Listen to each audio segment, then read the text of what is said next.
What industry is a lot shadier than it seems? My dad knows a story from someone who works for a nationwide grocery chain. They have to deal with an Italian mafia to import balsamic vinegar. More businesses than you think have to deal with mafiosos and gangsters. I once helped the gang relations person with Habitat for Humanity get robust assurance that their volunteers would be protected in an American inner city. They apparently always speak with the gangs beforehand for safety reasons. The maritime industry.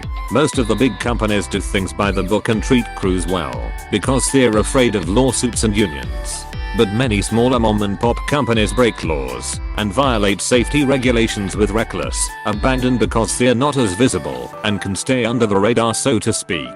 It's very common for a small company to ask a captain/crew to do something illegal and dangerous in order to increase profit, and for the captain/crew to comply out of fear of losing their jobs. And that's just the US maritime industry. Sailors from poorer nations who work on ships are often fed little more than rice and cheap ramen for months at a time and paid pennies for their back-breaking work.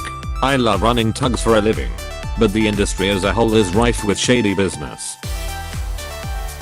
Dietary supplements. It's gotten better, but there's still a lot of half-truths and whole lies.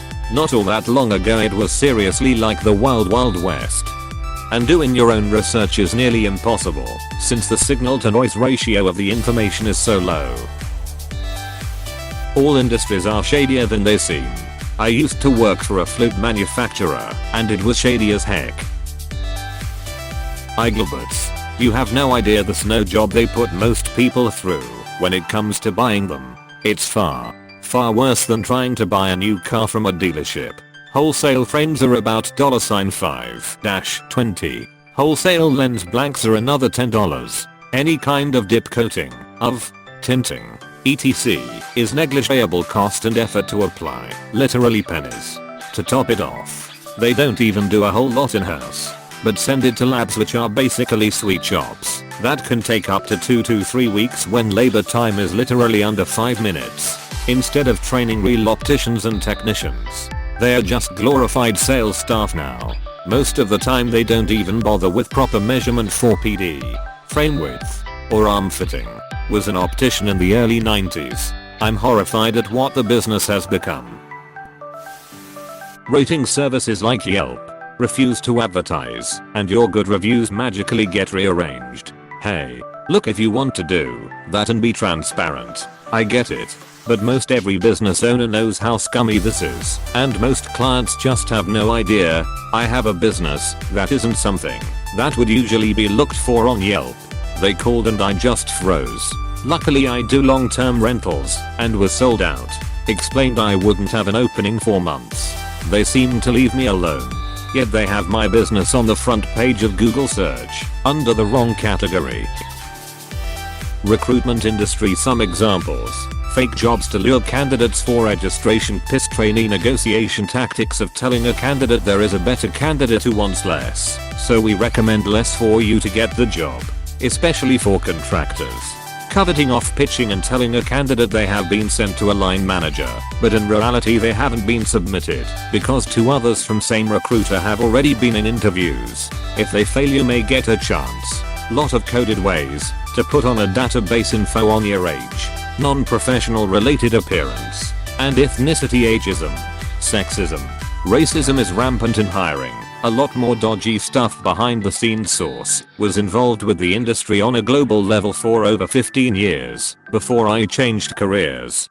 This happens all the time. One airline friend of mine got hired, but there was a caveat that he must be completely quit from his existing airline before he would receive his job offer. He put in his notice. The new company strung him along and then basically lied and didn't give him the job. Trucking. The margins are razor thin, and so everyone is trying to nickel and dime each other constantly. The drivers lie to their dispatchers. The dispatchers lie to the brokers. The brokers lie to the clients. All of this for like $50-100 sometimes. I worked in trucking, and a head hour lady for our distribution center was skimming payroll, shorting the checks of the lowest people on the totem pole. then getting cash infusions to petty cash from corporate to return part of the theft as an emergency tide over until the employee's next check, then claiming the rest of the theft as an overage on the next payroll report. I'm probably missing a step in her chain, but I'm not an accountant. It was a scam she managed to work for a couple of years due to a lack of oversight during nationwide management shifts. When she finally got caught, rather than take the bad publicity, the company just let her leave. The last I heard, she was working in the same position in an adjacent industry, but still involving transportation. C'est la vie. Cruise ships. I was told I was having a minimum of 1 day off every week and work normal hours, 8-10h/day, with a good pay and good prepaid tips. I ended up working 30 days in a row, all over 400 hours, for $1,600 with tips included. This company I was working for was called Scenic Cruises. Ship was called Manuscript Scenic Crystal, which was an Australian company working over a Swiss company going under a Maltese flag, sailing in Central Europe. That's how I understood it anyways. They deliberately did this so they could break international laws. I counted at least 5 that they broke. Biggest scam company I ever worked for. I resigned after my first month. The police boarded the ship every once in a while because they knew this, but they couldn't do stuff because they had no jurisdiction over the ship. I was forced to work with a 39 Celsius fever. I really wanna duck this company up, but I literally have no idea how.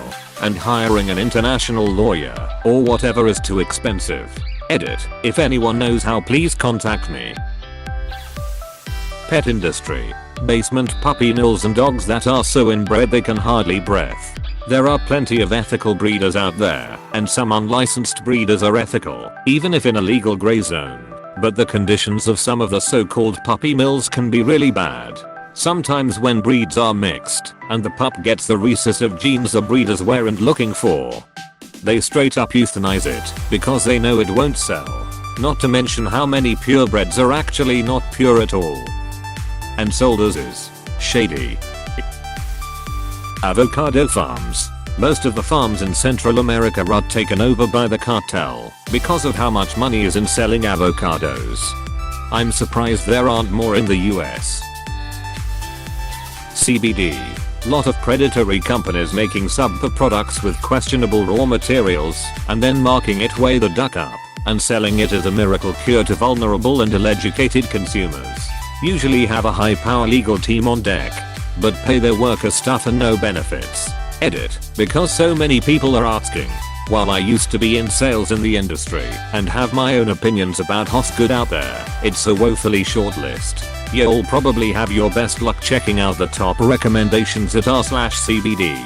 They have a whole pinned post about best companies that thieve, hopefully vetted well. Mattress industry. Specifically, mattress firm. Worked in the mattress industry for a bit at a startup.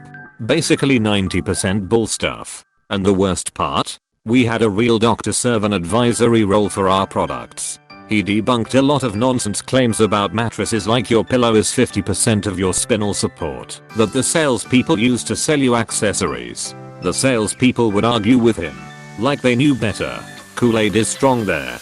Some of my favorites I learned are the Zip Direct 2-door in a box foam bed. Companies like Tuft and Needle use the same material from the same manufacturer. There's hundreds of them. Just put them in different boxes and sell at wildly different prices. Side sleeper, back sleeper and stomach sleeper is baloney. You toss and turn at night on purpose to help prevent blood clots. No mattress will keep you from tossing and turning for the reason above. It's a natural thing you're supposed to do. More layers doesn't mean better mattress. A lot of companies add in cheap materials like upholstery foam to just claim there's more layers. Maybe 1 layer of nice springs, then just 10 layers of various types of cheap foam to get the layers higher. One that actually is true is heat.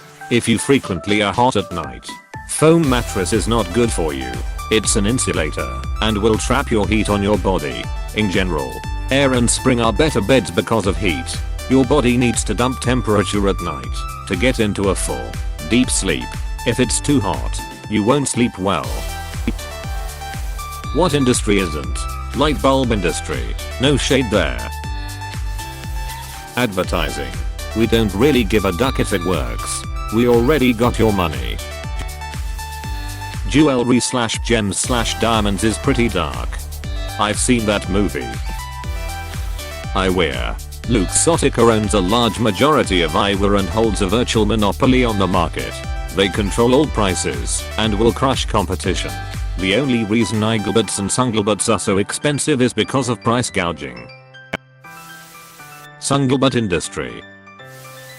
As a chef / owner, I would say delivery services like Grubhub, they take 30% of the sale, leaving the restaurant with basically $0 in profit. And their customer support is a joke. It's like they hate us. Duck them. Never again. Not an industry, but higher academia is badly broken. Some of the smartest people are some of the most badly exploited. Old tenured professors limit the number of faculty many departments can have, forcing people to work as postdocs forever, effectively doing all the work the prof should be doing in the first place. Meager pay and long hours, plus constant pressure makes postdocs some of the most depressed people. The grad students are no better either. A lot of the times grad students don't complain about ill treatment, abutment and outright bullying, as they don't want to jeopardize their prospects of graduating. If you're a foreigner, this situation becomes even worse, whether you're a grad student or a postdoctoral researcher. The textbook industry person is the duck in Mayfair. McGraw-Hill was the bane of my existence for years. Scholarly journals. The actual research is usually paid for by the government. When it isn't paid for by the government, it's paid for by a foundation, or in pharmaceuticals by a corporation that is developing a drug. The people who vet the research are all paid by their respective universities. All the journal does is distribute it, yet they charge way more per page than anyone else who just distributes other people's writing. Dog boarding / daycare, and it's shady in the Mayfair sense. But yeah, I'd be surprised at some of the places I've worked at. Aggressive dogs don't get kicked out. Very dishonest about what goes on behind the scenes. Not enough staff to care for the number of dogs. My coworkers at my current job have had the same experience as well. We were all very happy to find a place that actually treats the dogs as the #1 priority. Most people are just in it for the money, which is funny cause there isn't much money in the dog industry. Fast food is whack. Food service in general. Honestly, I was a waitress for 10 years at various restaurants, but they all had something in common. There was no paid time off, meaning if you got sick and had bills to pay, you were going to work. Not only that, but even if you decided you'd take the day off and lose the money, you were threatened with being fired unless you got a doctor's note, which none of us could get since we didn't have health insurance. Really wild stuff. The music and the art industry. The non-profit world. Unfortunately, most people at the top are in it to make a name for themselves and don't usually care about the mission of the organization. Hear me out, K-pop. All the idol industry is shady.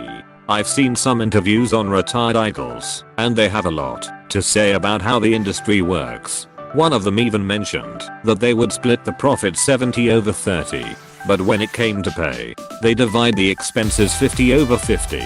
And if the group didn't made enough money, the idols would be in debt with the producers. Many times, idols would come out much poorer than when they entered. Hey, thanks for watching, and please if you enjoyed the video don't forget to like and subscribe.